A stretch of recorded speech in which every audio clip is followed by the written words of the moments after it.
So, hello dear students. In our previous class, we have learned monohybrid ratio and dihybrid ratio through the Punnett square, and what we are getting the ratio and how we are making the square and solving it. We have done it. Based on that, today we have to learn about the Mendel's law. This Mendel's law is mainly based on the Mendel's monohybrid ratio as well as the dihybrid ratio. In Mendel's monohybrid ratio, we got the capital T small t, the heterozygous F1 generation in which all the plants were dominant, and the phenotypic ratio was 3:1, and when we made a cross between the F1 generation plants, we got genotype which was 1:2:1.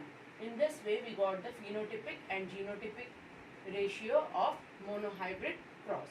Now we will understand how this monohybrid ratio is related to the first law of dominance of Mendel.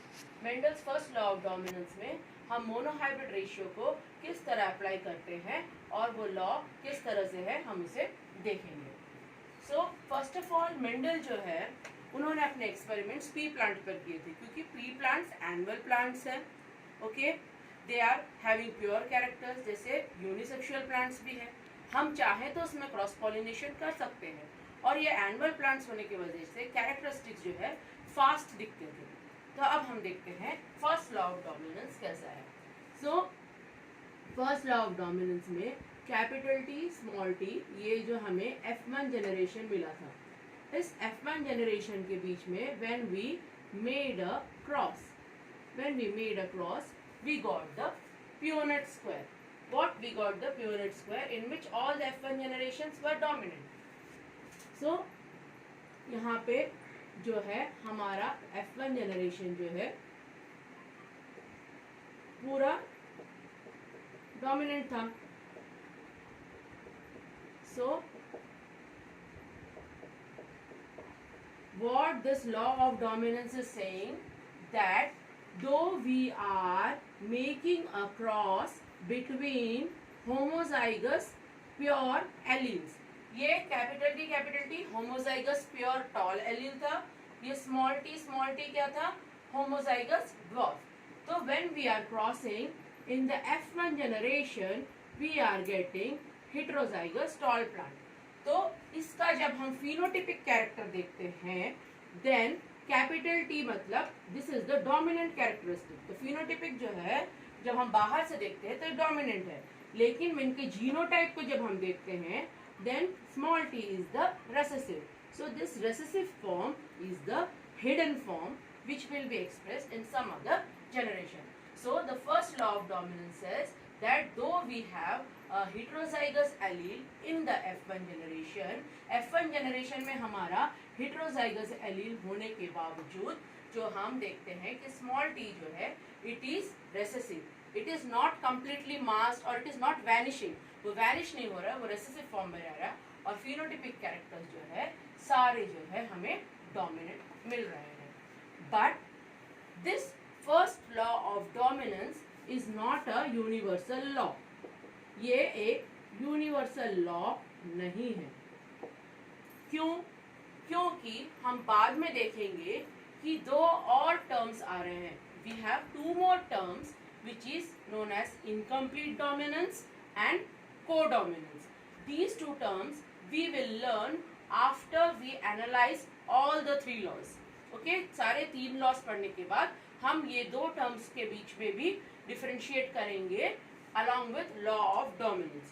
वहाँ पे this law of dominance will not be the universal law, क्योंकि some changes in incomplete dominance and codominance is coming in the F1 generation. ये हो गया first law. Next है law 2, law of segregation. ये जो second law है ये law of segregation है. फर्स्ट लॉ में सारे डोमिनेंट है F1 जनरेशन में. Second law is law of segregation. अब सेग्रीगेशन में क्या है, F1 जनरेशन आपको आ गया, you are making a cross between the F1 generation. ठीक है, this F1 generation will segregate the gametes individually in the form of capital T and small t and capital T and small t. ठीक है, the gametes are being segregated. इसके बाद जो है हमारा, हम देख रहे हैं कि कैपिटल टी स्मॉल टी के फॉर्म में जब गैमेट सेग्रीगेट हो रहे हैं, यहाँ पे कैपिटल टी, यहाँ पे सारे F1 जनरेशन है ना, तो गैमेट जब सेग्रीगेट हो रहे हैं तो यहाँ पे हम इसको इसके साथ कंबाइन करेंगे, कैपिटल टी, फिर इसको इसके साथ कंबाइन करेंगे, कैपिटल टी, स्मॉल टी, इसको इसके साथ it will be capital T, small T, again इसको इसके साथ small T, small T. So these three phenotypically tall and this is phenotypically short. और अगर हम सिर्फ ये दोनों को देखें, they are in the heterozygous form. तो this is homozygous tall 1, heterozygous tall 2 and homozygous dwarf 1. So this is the genotypic ratio and this is the phenotypic ratio.